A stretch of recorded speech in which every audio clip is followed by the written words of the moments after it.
Catherine, I'm starting off this session, and there is Mayor Yun and to follow, and then others obviously on the discussion. So it's a great honour to be here.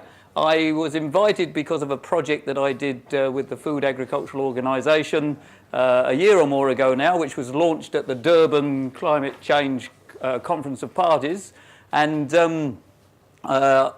as well as that, since then, I've been appointed to the Science Technical Advisory Panel of the GEF, the Global Environment Facility. So everything I'm learning here is great for me because I'm learning fast from all of you people too. So it's an honour to be here, like I say. So I was sitting in my office one day and I got an email from the FAO in Rome to say, would I go to Rome next week? Would I get briefed on a project? Would I deliver this project in a month's time and go back to Rome to deliver it? As if I was just sitting in my office with nothing to do, and all of a sudden here appears an email. So in fact, I didn't quite do it in that time, but I did do it over the next few weeks. And the project we're doing is called the Food Energy Climate Nexus and the Challenge to Sustainability. And I've come from a farming background, and I'm also an engineer, and I'm also involved with renewable energy and energy efficiency. So my whole 40-year career was brought together into this project. That's a picture of New Zealand in the background there. It's a farming community that we've been working with to make them independent for their energy supply. Comes from the wind and the solar and the small hydros in that community. If you've seen Lord of the Rings movies, then this is part of New Zealand, and you've seen lots more of it. And the Hobbit movie is coming out, or it's come out now as well. So that's all set in New Zealand, and that's just a little bit of it. So it's a very rural country. And the subtitle that I called this project was Energy equals Meals times Climate Change. And if you are a physicist, you would recognise that that is E equals mc squared. But we weren't allowed to call it that because they couldn't translate it into Chinese and Russian, apparently. So we had to stick with the energy smart food concept that we were thinking about. I should say as well that on similar country to this, and I haven't got a photograph of it this morning, but I own a forest. I own a fifth share of 80 hectares of Kyoto forest, a plantation forest. So I can offset all my air travel, and I do a lot. And my trees, as we speak, it's now middle of the afternoon there, they are photosynthesizing and they are absorbing the carbon dioxide that I'm responsible for in flying here the last couple of days. And the good news is I've got some surplus carbon credits that I can sell to anybody over a cup of coffee sometime if you feel you should become carbon neutral. In New Zealand, we've got the emissions trading scheme, and our government has allocated our carbon credits to the forest owners, which we can then trade, etc., etc. So we are in the process of doing that. So what is the food energy problem? The global agri-food supply chain from paddock to plate or from field to fork is heavily dependent on fossil fuel inputs, both direct and indirect. Post-war green revolution for OECD countries was largely based upon abundant supplies of cheap energy, because we've had cheap fossil fuels for decades, and that's for manufacturing fertilizers and driving tractors and transporting to markets, etc. Current concerns are mounting over oil, gas, coal reserves and related greenhouse gas emissions, as we all know. Modernizing food systems in developing countries today simply by increasing fossil fuel inputs may no longer be feasible because of the climate change impacts, because of the fluctuating prices of fossil fuels. So we're in a different world now than we were after World War II. Reducing fossil fuel inputs could be an option to improve food supply systems and food and water security in all countries. So we have to look at how we can disconnect, decouple fossil fuels from food supply chain, food production and supply. And in this presentation, I'm thinking right the way through from growing the crops to feeding the animals, to processing the food, to delivering to the supermarkets, to cooking the food in the villages or wherever else in the world as well. So it's the whole food supply chain. And this is the report. I should have brought a couple of copies with me, but in fact I forgot. But it is available as a free download. So it's called Energy Smart Food for People and Climate. And that's the website there, which I think you've got to print out, and you can download the full report from there. There's also a shorter version as well, but I'm sure the full version would be useful. So here's just one example. This is from the National Geographic from a few years ago. One steer, one beef cattle animal, providing around 200 kilograms of meat, requires around 1,100 litres of oil equivalent, which is 220 megajoules per kilogram of beef, of both direct and indirect energy when raised in a feedlot. So that's the energy demand that goes into a system like in the United States of America, intensive farming systems, hugely dependent on energy inputs. Of course, there are a lot lower energy intensity farming systems, and New Zealand, in fact, is one, because we have our cattle feeding outside on pasture all year round, so we aren't as energy intensive as what you saw there. But we still have to process the animals, etc., etc. The key point about this, and this was mentioned yesterday, I think, by Catherine, that food prices have recently become strongly linked with oil and gas prices. So here's the cereals price index over the last few decades, 3 decades, and the crude oil price index. And that peak prices back in the late 2000s shows you where there is a strong correlation. And also from another analysis, similar sort of thing, there's the crude oil price in black, and there's the corn, wheat and soybean prices that have followed, that have tracked it fairly closely. So food prices linked closely with oil and gas prices. The other thing, the other report that the FAO produced at the same time as I was working on my report was the global food losses and food waste. And I say this slowly, I'll say it twice. We fail to consume around 1/3 of all the food we produce. We fail to consume around 1/3. And if we didn't waste all that food, then we would have land and we would have water and we would have energy in surplus, because we don't need to produce as much food. So the first thing that we need to do in all policies is to reduce that wastage. 1/3 is horrendous. The wastes, scarce arable land, fresh water, energy resource inputs. It's a different sort of waste in developed countries to developing countries. And in developing countries, most of the wastage occurs post-harvest and during harvest. Here's some millet laid out to dry, but the rats and the birds and the weather gets it, so there's a lot of losses. Sometimes in Malawi, over 1/3, 40% of the food produced fails to get consumed because it's lost in storage. In the Western world, then we've got the supermarket chains that have got a lot to answer for. So in these sort of places, you are encouraged to buy 3 for the price of 2, but you only need 1. But you can't buy 1, whatever it is, and it's all packaged. So here's just examples from a supermarket in New Zealand. In fact, a 3-pack of cheese sticks, baguette cheese sticks. So I would like just 1 for my lunch, but I have to buy 3, and then you don't eat the other 2 probably, or possibly. In Paris, where I lived for 4 years when I worked at the International Energy Agency, 50% of the bread produced is thrown away. When you go to the restaurants in Paris, you always get bread. You see these young ladies buy a baguette and they chew the end off the baguette as they're walking back to their apartment, and they'll eat some of that bread, but by the next day it's sort of not as nice as a fresh bread, and so they throw it away. And my mother, after the war, used to turn waste bread into really good bread and butter pudding dishes, or you toast it, and you never wasted it, whereas now we just sort of throw it away. So there's ways of improving it.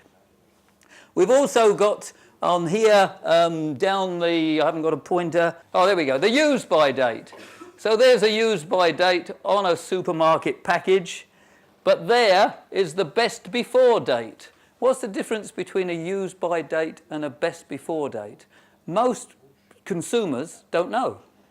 And if it says best before and it's the day after, they'll tend to throw it away, and the supermarkets throw it away. And there's nothing wrong with it.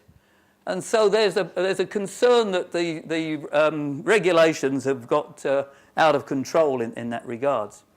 Sorry, I'll just go back to one further point there. The other food loss is when we get our lunches and our dinners here, for example, I wonder how much of the food that's presented to us that we don't eat, that's left behind, just gets thrown away. And certainly when you go to restaurants or whatever, they often have too big a portion and you don't eat what you're given and you can't eat it all. And so we've got to change all of that around. And once we can do that, we'll be much better off. Anyway, moving on, more energy, more climate change means less food. This was a poster that was in the Durban Climate Change Conference, which explains that food supply is linked with climate change, as we mentioned yesterday. So what's the solution? Energy smart is climate smart. And this is the promotion that the FAO are working on at the moment. I'll give you a few details now. I'm conscious that we haven't got too much time, but all of the information's in the report if you want further details. But basically what we looked at in this report is how much energy goes into the global agri-food supply chain. So looking down the bottom there, here's the cropping production, the energy, and that's the livestock production, that's the fisheries, and then this is the processing and distribution, the transport, and this is the retail and the cooking. And that's the total energy, which is around 95 exajoules per year, which is about 1/3 of all the end-use energy that we use in the world. So about 1/3 goes into the agri-food supply chain, about 32% is used for providing food. But there's a different story in high GDP countries to low GDP countries. In this example, we used the top high GDP countries to make the cutoff, mainly because New Zealand was 49th and I wanted to get New Zealand in the high GDP countries rather than the low. But there is a difference there, and as you can see, cooking, for example, is a greater share of the energy in low GDP countries. In a rural village, the whole energy is really going into the cooking from the traditional biomass, etc. And so whereas cooking is a smaller component in retail there, but it's the distribution and processing in the higher GDP countries that makes the difference. So that analysis was done to see exactly where the energy input is required. So high GDP countries, around 35 gigajoules per capita per year. A gigajoule, if you're not sure about the units, is a unit of energy. It doesn't really matter if you're not familiar with it, but you can compare 35 gigajoules per capita with around 8 gigajoules per capita on average for the low GDP countries. And there is a disclaimer here because it took quite a bit of time to get this data from the literature. I had a team working on it, and there is some uncertainty in there as well. But even if it's out by 10 or 20%, the messages are still the same, that food supply is heavily dependent on energy inputs. So energy smart food improves access to modern energy services for energy poor subsistence farmers and fishers to provide increased food supply and security. So this is what the benefits of what we call energy smart food are, and I'll explain in just a minute. So access to modern energy services can be linked with food supply. Ensures energy inputs from whatever sources are used more efficiently than at present along the entire agri-food supply chain. When we use energy, this is an energy efficient building. Many buildings aren't. Some vehicles are energy efficient, many vehicles aren't. So all the way through the food supply chain, and indeed through other sectors as well, we can use energy more wisely than we're doing at present. And that reduces the energy intensity, the megajoules of energy per kilogram of food product, of both the direct and the indirect energy inputs. Direct energy is when you put diesel fuel into a tractor. That diesel fuel is direct.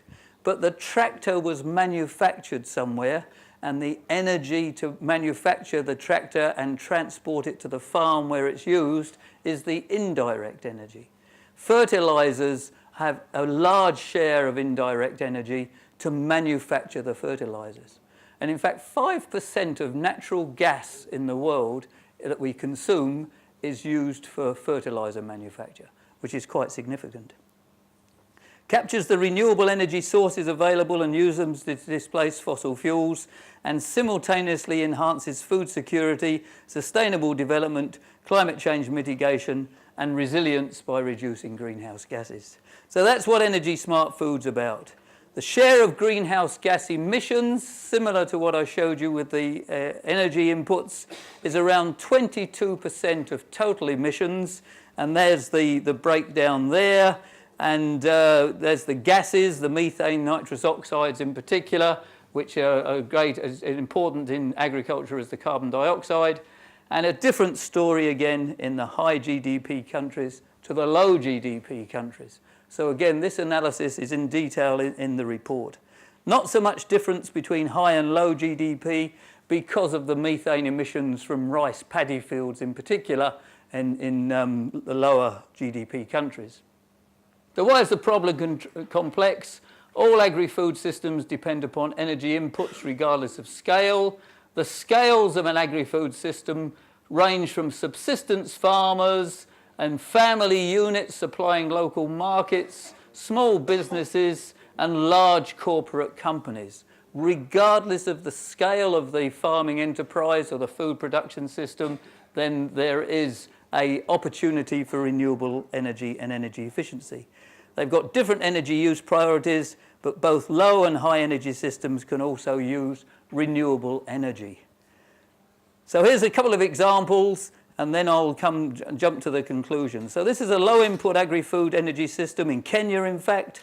There's the biogas plant, pretty crude, but produces the biogas, which is used to pasteurize the milk. There's the gas in the dwelling there where the farm manager lives. They've only got 3 or 4 cows, but the system works.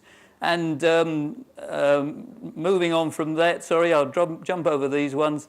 The low input agri-energy food system looks like that. So we've got direct and indirect energy going in. There's the direct energy here. This is the agricultural enterprise.